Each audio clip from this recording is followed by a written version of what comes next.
CA के लिए अभी लाने की क्या ज़रूरत थी? सारे जो विपक्ष के नेता हैं सब कह रहे हैं कि ये ठीक चुनाव के पहले नोटिफिकेशन लेके आए हैं। पहली बात तो सीए की ज़रूरत क्या थी और इसकी नोटिफिकेशन चुनाव के 2 या 3 महीने पहले देखिए, क्यों? मैं पहले टाइमिंग की बात करता हूँ। जी। सारे विपक्षी दल, ओवैसी हो, राहुल गांधी जी हो या अरविंद केजरीवाल हो या ममता जी हो, ये झूठ की राजनीति कर रहे हैं। इसलिए टाइमिंग का महत्व नहीं है। भारतीय जनता पार्टी ने 2019 में अपने घोषणा पत्र में कहा है कि हम सीए लेकर आएंगे और पाकिस्तान, अफगानिस्तान और बांग्लादेश के जो शरणार्थी है उनको नागरिकता देंगे। तो भारतीय जनता पार्टी का एजेंडा बहुत स्पष्ट है और वो एजेंडे के आधार पर हमें बहुमत मिला है। 2019 में ही ये बिल संसद के दोनों सदनों ने पार कर दिया। दोनों सदनों से इस कानून को मान्यता मिल गई है। रूल्स फॉर्मेलिटी है। अब टाइमिंग का या पॉलिटिकल गेन या लॉस का सवाल नहीं है। अब विपक्ष तुष्टीकरण की राजनीति कर कर, एपीसमेंट की पॉलिटिक्स कर कर वोट बैंक को कंसोलिडेट करना चाहता है। मैं उनको विनती करना चाहता हूं कि आप एक्सपोज हो चुके हो, ये मत करिए। पूरे देश की जनता जानती है कि सीएए इस देश का कानून है और ये 4 साल में मैं कम से कम 41 बार बोला हूं कि ये होगा, चुनाव के पहले होगा। अब क्या मतलब है टाइमिंग का सवाल करने का? तो इतने साल तो हुआ नहीं ना, 2019 के बाद अब हुआ है। स्मिता जी, मुझे एक बात बताइए, wheel of legislator, wheel of government bill से प्रकट होता है या रूल से प्रकट होता है? ऑब्वियसली बिल से। रूल व्यवस्था करता है, जो करने में पहले कोविड के कारण और बाकी सारे पॉलिटिकल इश्यूज के कारण लेट हुआ। मगर कब से नागरिकता मिलेगी? तो 2014 के पहले से। वो थंब रूल वहीं का वहीं है। आज क्या फर्क पड़ गया है बताइए? कोई फर्क नहीं पड़ा है। भारतीय जनता पार्टी को के लिए ये पॉलिटिकल गेन का मुद्दा नहीं है। भारतीय जनता पार्टी के लिए, हमारे नेता नरेंद्र मोदी जी के लिए अफगानिस्तान, पाकिस्तान और बांग्लादेश से आए हुए करोड़ों शरणार्थियों को उनका अधिकार देने का मुद्दा है, उनकी वेदना से मुक्ति दिलाने का मुद्दा है और उनकी 3 पीढ़ी को न्याय देने का मुद्दा है, जो कांग्रेस पार्टी ने कभी नहीं दिया। आप कह रहे हैं करोड़ों लोग यहाँ आएंगे, लेकिन ये पॉलिटिकल नहीं है, मतलब आपको कोई पॉलिटिकल फायदा नहीं होगा। लेकिन जो विपक्ष है वो कहती है कि आप एक नया वोट बैंक बना रहे हैं, बीजेपी एक नया वोट बैंक बना रही है अपने लिए। देखिए, विपक्ष को और कोई काम नहीं। उन्होंने तो सर्जिकल स्ट्राइक और एयर स्ट्राइक को भी बताया कि आपका पॉलिटिकल फायदा है, तो क्या हम टेररिज्म पर कदम न उठाए? इन्होंने 370 को भी बताया कि ये आपके पॉलिटिकल फायदे के लिए कर रहे हैं। हम 1950 से कह रहे हैं कि हम 370 को हटाएंगे। उनका हिस्ट्री है, जो बोलते हैं वो करते नहीं है। मोदी जी का हिस्ट्री है, जो भारतीय जनता पार्टी ने कहा है, नरेंद्र मोदी ने कहा है, वो पत्थर की लकीर है। मोदी की हर गारंटी पूरी होनी है। 2019 में आपने एएनआई को इंटरव्यू में कहा था कि जो हिंसा हुई थी उस वक्त, सीए के कारण जो हिंसा हुई थी, उस वक्त आपने कहा था एक डिसइंफॉर्मेशन कैंपेन है और वो आप दूर नहीं कर पाए उस डिसइंफॉर्मेशन को, मिस इन्फॉर्मेशन, डिसइंफॉर्मेशन, जो भी। इस बार क्या पार्टी जो है या सरकार जो है उसको अलग कर पाई है? सुमिता जी, दरमियान में मैंने कहा 41 टाइम, 41 बार अलग अलग मंचों से इसके बारे में मैंने डिटेल बात करी है कि इस देश के अल्पसंख्यक माइनॉरिटीज या तो किसी और व्यक्ति को डरने की जरूरत नहीं है, क्योंकि सीए में किसी की नागरिकता लेने का प्रावधान ही नहीं है। सीए सिर्फ और सिर्फ 3 देश, अफगानिस्तान, पाकिस्तान और बांग्लादेश से हिंदू, सिख, बौद्ध, क्रिश्चियन और पारसी, जो जैन और पारसी शरणार्थी आए हैं, इनको उनका अधिकार देने का कानून है, नागरिकता देने का कानून है, जिससे इनके जीवन की वेदनाओं को हम कम कर पाए। मैं बाकी रिलीजन्स के बारे में बाद में आती हूँ, पहले मुसलमान समुदाय के बारे में बात करते हैं, क्योंकि चाहे ओवैसी साहब हों, चाहे ममता बनर्जी हों, और फिर बहुत से विदेशी मीडिया जो है वो भी कह रही है it's an anti Muslim law. Because आप मुसलमानों को नहीं शामिल कर रहे हैं, तो वो क्राइटेरिया ही है कि मुसलमान नहीं होने चाहिए। ऐसा नहीं है। आप इस लॉ को आइसोलेशन में नहीं दे सकते। इस देश का एक इतिहास है। 15 अगस्त 1947 को देश का विभाजन हो गया। देश 3 हिस्सों में बंट गया। वो बैकग्राउंड है। भारतीय जनसंघ, भारतीय जनता पार्टी हमेशा विभाजन का विरोध किया। हम कभी सहमत नहीं थे। इस देश का विभाजन धर्म के आधार पर होना ही नहीं चाहिए था, मगर उस वक्त किया गया। जब धर्म के आधार पर आप विभाजन करते हो और वहाँ जो अल्पसंख्यक है उन लोगों पर ढेर सारे अत्याचार हो, धर्म परिवर्तन कराया जाए, इनकी महिलाओं को अपमानित किया जाए, वो माँ बहन बेटी के लिए वो शरण में आए भारत की, तो क्या उसको यहाँ नागरिकता का अधिकार नहीं है? और स्वयं कांग्रेस के नेताओं ने आज़ादी के वक्त सैकड़ों भाषणों में कहा है कि अभी मारकाट चल रही है, अभी जहाँ है वहाँ रह जाइए, बाद में जब कभी भी भारत में आएंगे आपका स्वागत है। परंतु बाद में इलेक्टोरल पॉलिटिक्स चालू हुई, वोट बैंक की राजनीति चालू हुई। अपीसमेंट के कारण वो वादा कांग्रेस पार्टी ने कभी पूरा नहीं किया जो आज नरेंद्र मोदी पूरा कर रहे हैं। सर, जो बाकी समुदाय, बाकी जो रिलीजन्स हैं, चाहे हिंदूज हैं, जैन हैं, बुद्ध हैं, सिख हैं, उन सबको तो मैं मानती हूँ, ठीक है, देवर रिलीजन्स बॉर्न इन इंडिया। नहीं, आंकड़े पर पारसी और अगर आप पारसी और ईसाइयों को ला सकते हैं, वो जो रिलीजन्स है, they were not born in India, तो अगर आप पारसी और ईसाइयों को ला सकते हैं तो मुसलमानों को क्यों नहीं? देखिए, मुस्लिम आबादी के लिए ही वो हिस्सा आज भारत का भाग नहीं है। वो भूमि इसीलिए दे दी गई थी। फिर तो हर देश से अव्यवस्था से जो आना चाहिए, इसके लिए भारत के दरवाजे खोल लो। भारत कहाँ बचता है? अखंड भारत के जो लोग हिस्सा थे और जिन पर धार्मिक प्रताड़ना हुई है, उसको शरण देना मैं मानता हूं हमारी नैतिक जिम्मेदारी है और हमारी कॉन्स्टिट्यूशनल रिस्पॉन्सिबिलिटी। और स्मिता जी, आप आंकड़े की गहराई में जाइए। जब विभाजन हुआ तब पाकिस्तान में 23% हिंदू थे, हिंदू और सिख थे। आज 3.7% बच गए। कहाँ गए सारे? इतने सारे तो यहाँ आए नहीं। धर्म परिवर्तन हुआ, अपमानित किया गया, दोयम दर्जे के नागरिक के नाते इनको रखा गया। कहाँ जाएंगे ये लोग? क्या देश इसका विचार नहीं करेगा? देश की पार्लियामेंट इसका विचार नहीं करेगी? देश की पॉलिटिकल पार्टियों ने इनका विचार नहीं करना चाहिए? इसमें अहमदी मैं है, बांग्लादेश बलोच भी है। मैं बांग्लादेश की बात करता हूँ जी। 1951 में हिंदुओं का प्रतिशत 22% था। मैं 51 की बात कर रहा हूँ। बांग्लादेश की 51 के आंकड़े ऊपर हमारे पास है। 2011 की जनगणना में वो 10% रह गए। कहाँ गए वो लोग?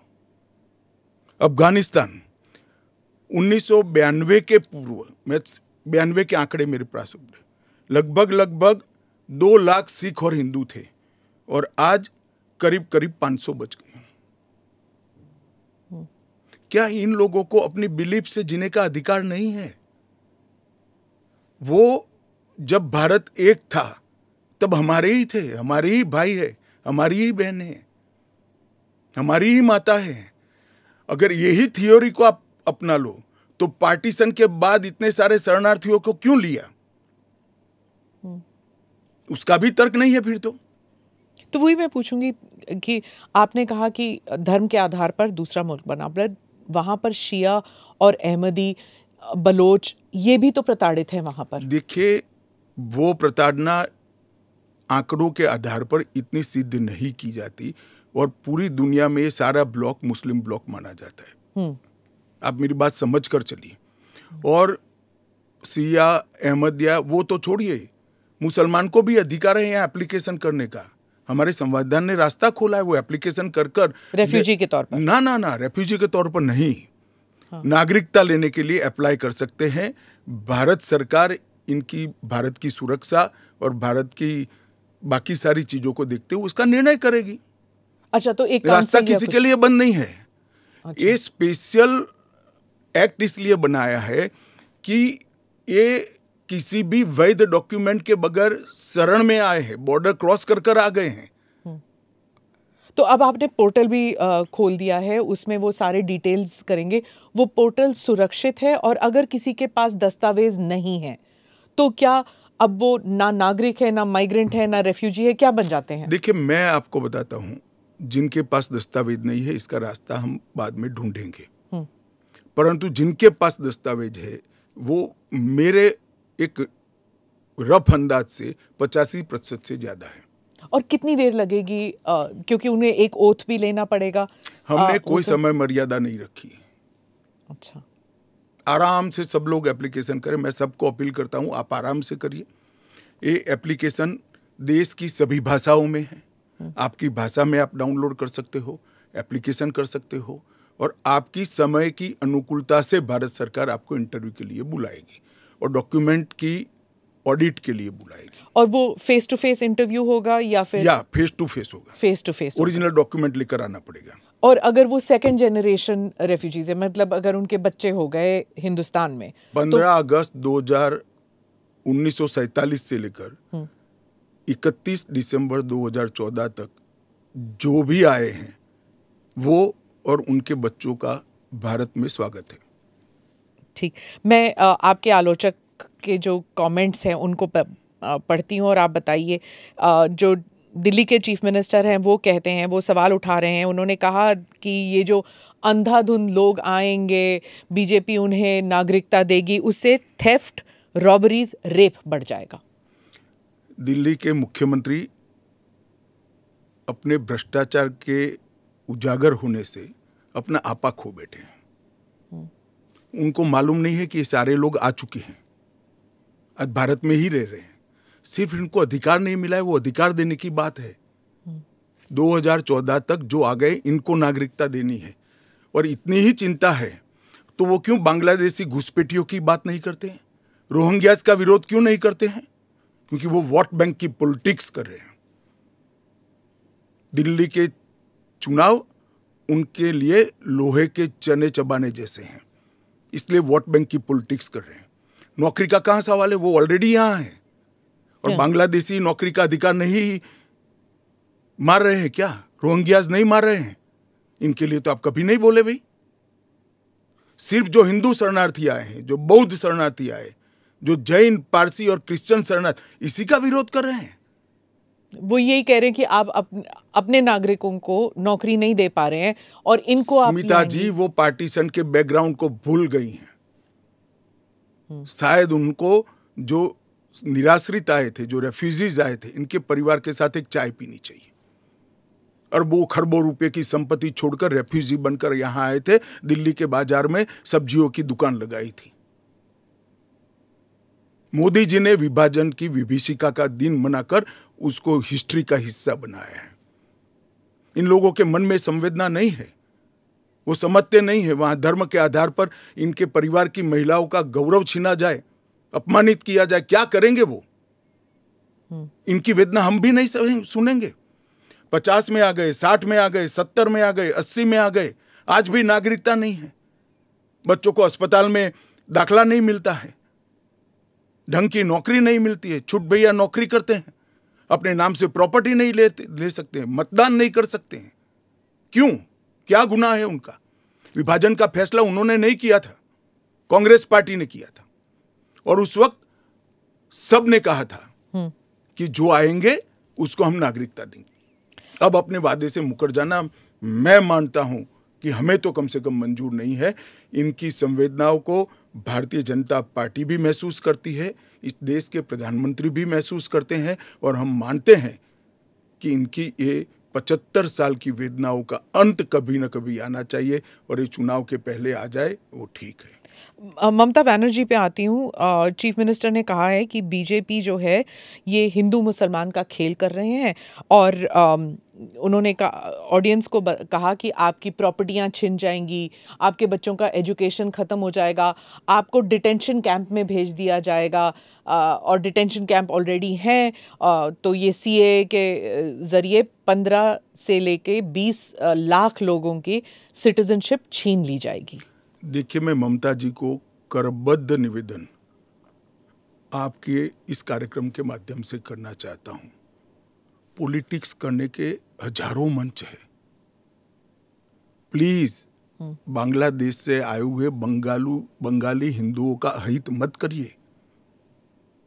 आप खुद बंगाली हैं। बांग्लादेश से जो बंगाली हिंदू आए हैं, इनको नागरिकता देने के लिए एक कानून है। ममता जी को मैं खुली चुनौती देता हूं, इस कानून की धारा में से किसी की नागरिकता छीनने की एक धारा वो बता दे सार्वजनिक रूप से। वो खौफ पैदा कर रही है, हिंदू और मुसलमानों के बीच में विखवाद कराना चाहती है, अपनी वोट बैंक का कंसोलिडेशन करना चाहती है।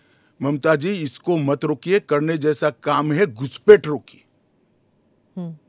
नहीं रोक रही है वो नहीं कर रही। आप हमें कोऑपरेट नहीं कर रही। आसाम में कंप्लीट घुसपैठ रोक गया क्योंकि वहां भारतीय जनता पार्टी का शासन है। किस तादाद तक घुसपैठ हुआ है और कब से हो रहा है? देखिए, इसके अधिकृत आंकड़े जब तक राज्य सरकार कोऑपरेट न करे, ढूंढना बहुत दिक्कत होती है, क्योंकि कलेक्टर के हाथ में पूरा मशीनरी। और डिटेंशन कैंप की बात, मगर वो दिन दूर नहीं है जी, वो दिन दूर नहीं है कि वहां पर भी भारतीय जनता पार्टी की सरकार आएगी और हम इसको कड़ाई से रोकेंगे। इसीलिए तो आपको चाणक्य कहते हैं पॉलिटिक्स। नहीं, मैं मानता हूं कि अगर इसी प्रकार की पॉलिटिक्स आप करेंगे, इतने महत्वपूर्ण राष्ट्रीय सुरक्षा के मुद्दे के साथ अपीसमेंट की पॉलिटिक्स कर घुसपैठ होने देंगे, जो शरणार्थी आए हैं उनको नागरिकता देने का विरोध करेंगे, तो जनता आपके साथ नहीं रहेगी। ममता जी को शरणार्थी और घुसपैठिए दो शब्द के बीच का अंतर ही मालूम नहीं है या जान के नहीं कर रही? अब मैं तो जो बोलती है वो सच मानता हूं, इसलिए कह रहा हूं मालूम नहीं है। डिटेंशन कैंप के बारे में बताइए, इसके बारे में बहुत गलतफहमी आ रही है। ऐसा है, आप स्मिता जी इतनी जागरूक पत्रकार है, देश की जानी मानी पत्रकार है, आप भी स्वयं एक बार सीएए को पढ़ लेती, इसके रूल्स को पढ़ लेती, तो मालूम पड़ता इसमें डिटेंशन कोई कैंप की प्रोविजन ही नहीं। जो इलीगल माइग्रेंट्स हैं, अगर उनके पास कोई दस्तावेज नहीं है, उन्हें वापस अपने देश भेजने से पहले उन्हें डिटेंशन कैंप में रखा जाता है। ये आपने डिटेंशन एरिया में, जेल में नहीं डाल सकते, ये आपने 2019 में मुझे समझाया था एक इंटरव्यू में। सीएए में डिटेंशन कैंप नहीं है। इसी को लेकर मैं सवाल पूछ रही हूँ कि अगर सीएए के तहत वो लोग नहीं आते तो वो कहाँ जाएंगे, क्या होगा उनका? नहीं, उनकी व्यवस्था होगी ना। 100 लोगों का प्रॉब्लम है तो उसमें से 85 का तो अभी क्लियर हो रहा है, बाकी का आगे सोचेंगे। तो कितने लोग होंगे आपके हिसाब से? लाखों में, करोड़ों में, हजारों में, कितने लोग हैं? देखिए, ढेर सारे लोग हैं, इसकी कोई गिनती नहीं है। वो जब एप्लीकेशन आएगी, और बहुत सारे लोग, ये जो मिस कैंपेन चल रहा है, अपप्रचार चल रहा है, इसके कारण शायद एप्लीकेशन करते हुए भी डरेंगे। मैं सबको आश्वस्त करना चाहता हूं, आप यहां पर अप्लाई कर दीजिए। नरेंद्र मोदी गवर्नमेंट पर भरोसा रखिए। आपको रिट्रोस्पेक्टिव इफेक्ट से सिटीजनशिप दी जाएगी। आपका अवैध तरीके से भारत में आना, इस शरणार्थी के रूप में आपको स्वीकृति ये कानून दे रहा है। इसका कोई क्रिमिनल केस आप पर होगा नहीं, और आपकी भारत में की हुई सारी एक्टिविटी को भी वैधता प्रदान की जाएगी। तो किसी को डरने की जरूरत नहीं है। उनके पास एक्स्ट्रा राइट्स होंगे या इक्वल राइट्स होंगे या कम राइट्स होंगे? इक्वल राइट होंगे। वो भारत के नागरिक माने जाएंगे। मेरा और आपके जितना ही अधिकार उनका होगा। एक और बात थी, वो एक तो गलतफहमी, अप्रचार कहिए या जो भी है, या कंफ्यूजन ही कहिए, कि असम में सीएए लागू होगा या नहीं होगा, और एनआरसी और सीएए ये इनका क्रॉसिंग है कि नहीं, इंटर देखिए, असम में जो एनआरसी की ऑर्डर हुए वो सुप्रीम कोर्ट ऑफ इंडिया की, इसका सीएए से कोई लेन देन नहीं है। आसाम नहीं, देश के हर हिस्से में सीएए लागू होगा।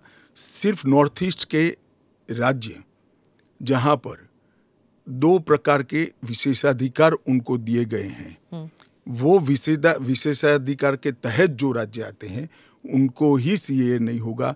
एक इनर लाइन परमिट का प्रोविजन है, और संविधान की 6ठी अनुसूची में शामिल जनजातीय क्षेत्र है। हाँ, वो जो 6 शेड्यूल में वो असम के कुछ, जम्मू कश्मीर के कुछ इलाके, राजस्थान के कुछ इलाके, हिमाचल के कुछ इलाके आते हैं उसमें, वहाँ नहीं लागू होगा, बाकी सब जगह लागू हो जाएगा। पर लोग नहीं जानते ना, क्योंकि कुछ साल वो यहाँ हैं, कुछ साल, और जो ट्राइबल इलाके हैं उनका जो कॉम्पोजिशन है वो बदलेगा नहीं सीए की वजह से? जरा भी नहीं बदलेगा।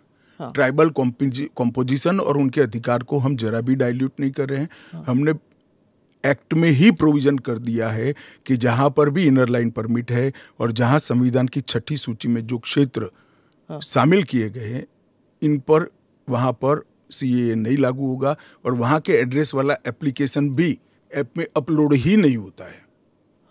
तो लागू होने का सवाल ही नहीं आता है। और एक्ट में ही प्रोविजन है, मगर हमने एप्लीकेशन में भी वो एरिया को एक्सक्लूड कर दिया है। कोई अप्लाई करेगा भी वो वहां से तो नहीं, ऐप ही नहीं खुलेगा। पर वो कहीं और जाके अप्लाई कर सकता है तो वो भारत के नागरिक तो बन ही सकते हैं। हाँ, अच्छा, ओके। वो संविधान की 6ठी अनुसूची में सुरक्षित क्षेत्रों के नागरिक नहीं बन सकते। इनर लाइन परमिट से सुरक्षित क्षेत्रों के नागरिक नहीं बन सकते। वो भारत के नागरिक बन ही सकते हैं।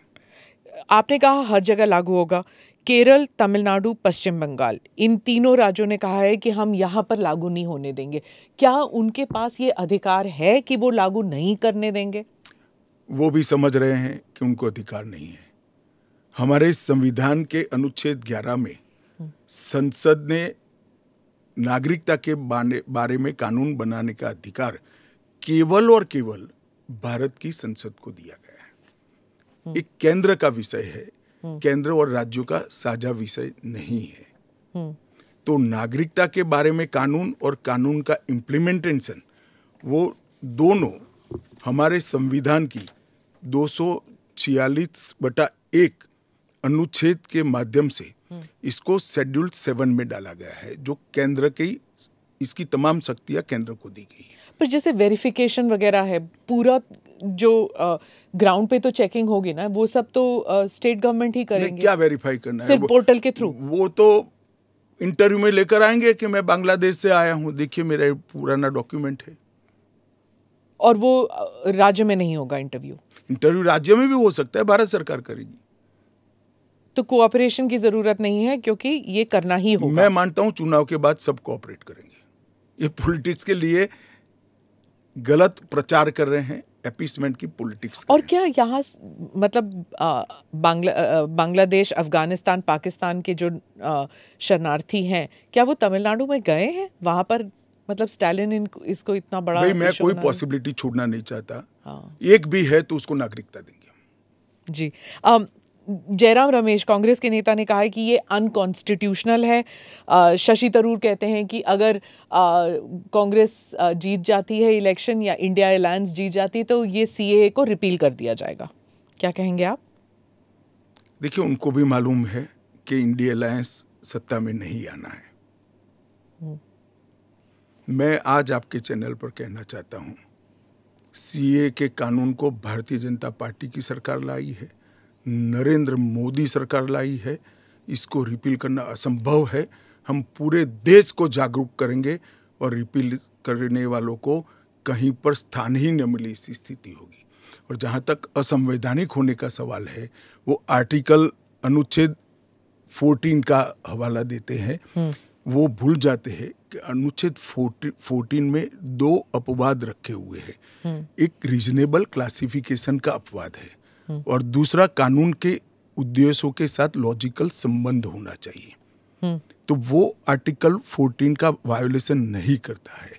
इसमें रीजनेबल क्लासिफिकेशन बहुत स्पष्ट है कि जिन लोगों पर भारत के पुराने हिस्सों में आज वो विभाजन के कारण देश से कटे हैं, अफगानिस्तान, पाकिस्तान और बांग्लादेश में, जिन लोगों पर धार्मिक प्रताड़ना होने के कारण जो भारत की शरण में आए हैं, उसके लिए एक कानून है।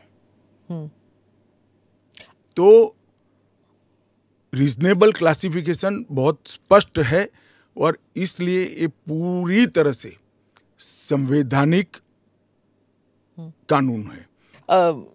एक और क्रिटिसिज्म है, महबूबा मुफ्ती कहती हैं कि ये सुप्रीम कोर्ट में जो है उसकी सुनवाई अभी बाकी है, तो इतनी जल्दबाजी क्यों?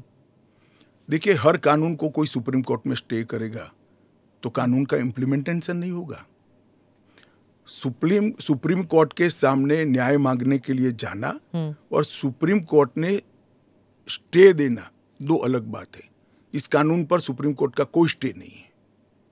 4 साल से लोग गए हैं, अभी लंबित है, मगर सुप्रीम कोर्ट ने इसके इम्प्लीमेंटेशन पर कुछ स्टे नहीं दिया है। मैं महबूबा जी को पूछना चाहता हूँ, 370 पर 1951 में ही सुप्रीम कोर्ट में अर्जी हो गई थी, फिर क्यों इतने समय तक आप एंजॉय किए भाई? आप बताएंगे देश की जनता को? जब आपके पक्ष की बात होती है तब नैतिकता के पैरामीटर्स बदल जाते हैं। ऐसे नहीं होता है। देश का एक संविधान है, परंपराएं हैं, अदालतों की परिपाटी है, इसके हिसाब से देश चलता है। वो संविधान के बारे में बात करें तो यूबीटी जो ग्रुप है शिवसेना की, वो कहते हैं कि आपकी विफलताओं को छुपाने के लिए मेरा उद्धव जी से रिक्वेस्ट है कि कानून चाहिए या न चाहिए वो स्पष्ट करो पहले। क्या उद्धव जी बोल सकते हैं कि कानून नहीं आना चाहिए? मैं आज उनका आह्वान करता हूं, देश की जनता के सामने, महाराष्ट्र की जनता के सामने स्पष्ट करें कि सीएए नहीं होना चाहिए। हिंदू शरणार्थियों को, बौद्ध शरणार्थियों को, जैन, बौद्ध और क्रिश्चियन शरणार्थियों को नागरिकता नहीं मिलनी चाहिए। एक बार उद्धव जी स्पष्ट करें जरा। आपका इशारा आई वॉश आप कर रहे हो, टाइमिंग का सवाल, तत्व का क्यों चर्चा नहीं करते हो?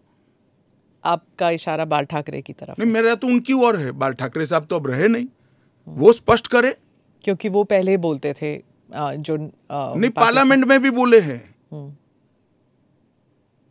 अब उनको अल्पसंख्यकों के वोट चाहिए, एपीसमेंट की पॉलिटिक्स इसलिए आज उद्धव ठाकरे कर रहे हैं, हम नहीं कर रहे। हमारा डे 1 से स्पष्ट स्टैंड है कि भारत के कटे हुए हिस्से से जो शरणार्थी आए हैं, ये 3 देशों से धार्मिक प्रताड़ना के कारण आए हैं। वहां के जो अल्पसंख्यक आए हैं उनको इस देश को नागरिकता देनी चाहिए। ओवैसी साहब पे आ जाती हूँ, जो आपके हमेशा ही स्पीक्स अगेंस्ट यू, तो उनके बारे में वो खुलकर ही कह रहे हैं कि ये एंटी मुस्लिम है। क्या तर्क है आपका? एंटी मुस्लिम कैसे है?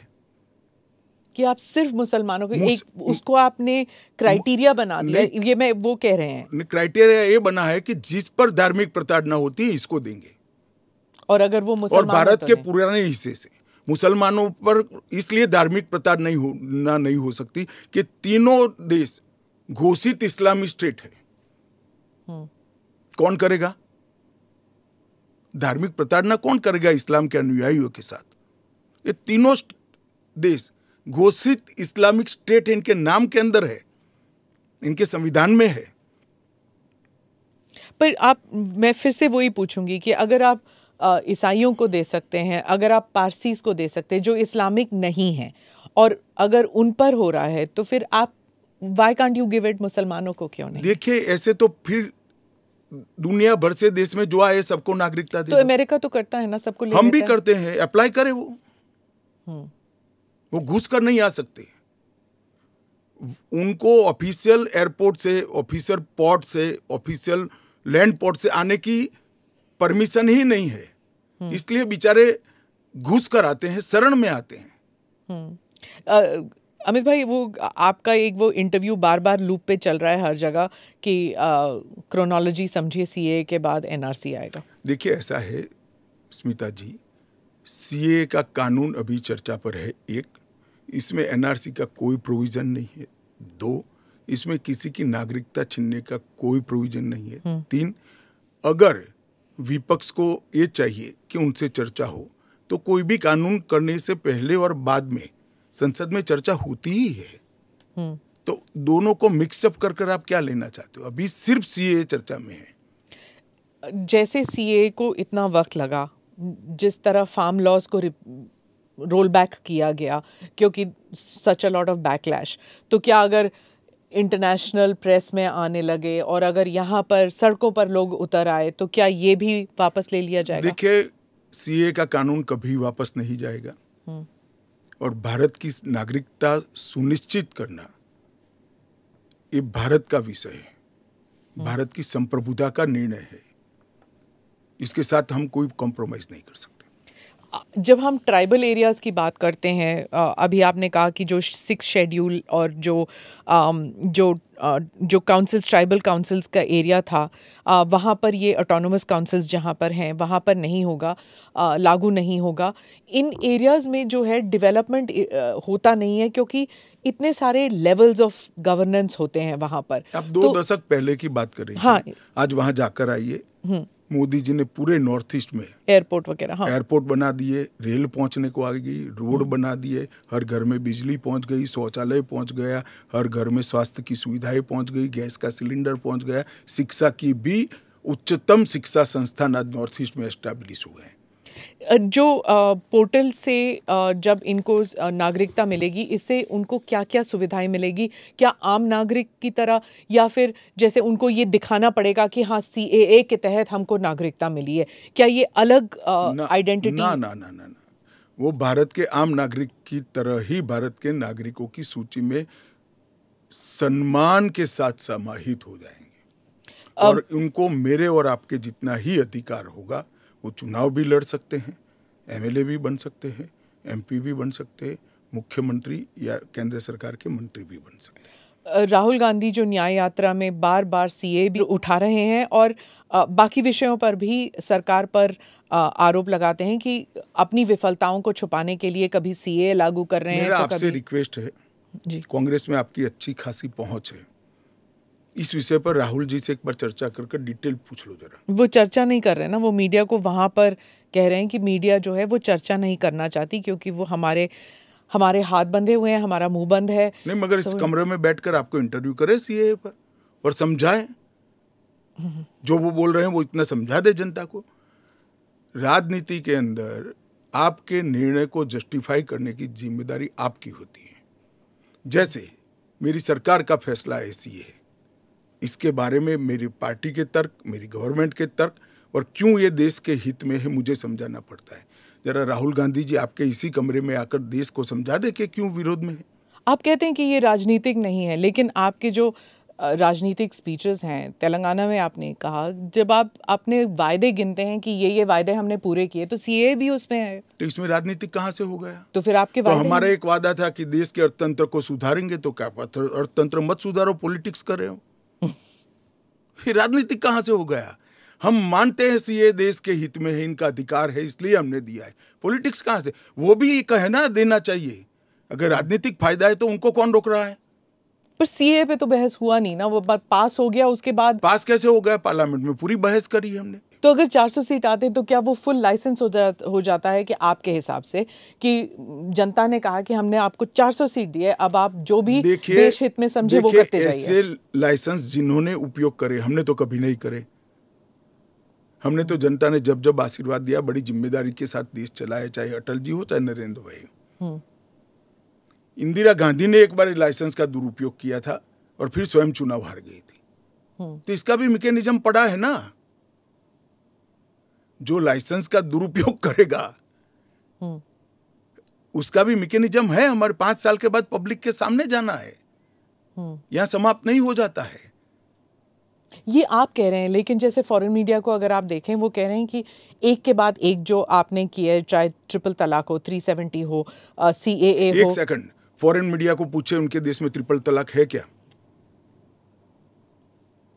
नहीं है। उनके देश में मुस्लिम पर्सनल लॉ है क्या? उनके देश में एक भी स्टेट में 370 जैसा प्रोविजन है क्या? पर हमारे में हिंदू लॉ भी तो है, सक्सेशन लॉ है। इसका नाम हिंदू लॉ है, वो देश का नागरिक कानून ही है। फिर मैं उसी सवाल पे आती हूँ, चाहे CAA हो, UCC हो, या UCC नहीं, CAA हो, या फिर 370 हो, ट्रिपल तलाक हो, ये सब आपकी मेजॉरिटी की वजह से ये सब स्मूथली हो गया। अगर आप 400 लेकर आते हैं तो फिर तो कुछ और ही हो सकता है, इन द सेंस कि प्रियम्बल तक आप बदल सकते हैं, सोशलिज्म हटा देंगे, सेक्युलरिज्म हटा देंगे। संविधान की रचना करते वक्त ये सारी चीजें बहुत सोच समझकर बनाई गई हैं। तो मुझे बताइए कि जब जवाहरलाल नेहरू जी की पूर्ण बहुमत होती थी, इंदिरा जी की होती थी, राजीव गांधी को 400 सीट मिल गई, तो उस वक्त सब उचित था? नहीं था ना, इसीलिए तो उन्हें हटा दिया गया। तो हम भी नहीं करेंगे, उचित नहीं करेंगे, हम संयम नहीं रखेंगे, सेल्फ डिसिप्लिन नहीं रखेंगे, तो हमें भी बदल देंगे। ये तो कोई तर्क नहीं हुआ। देखिए, नरेंद्र मोदी के पास इस देश के प्रधानमंत्री के पास 10 साल का ए ग्रेड पास्ट रिकॉर्ड है और 25 साल का प्लानिंग है। 25 और साल 25 साल का प्लानिंग उन्होंने बनाया है कि 15 अगस्त 2047 को भारत पूर्ण विकसित भारत होगा।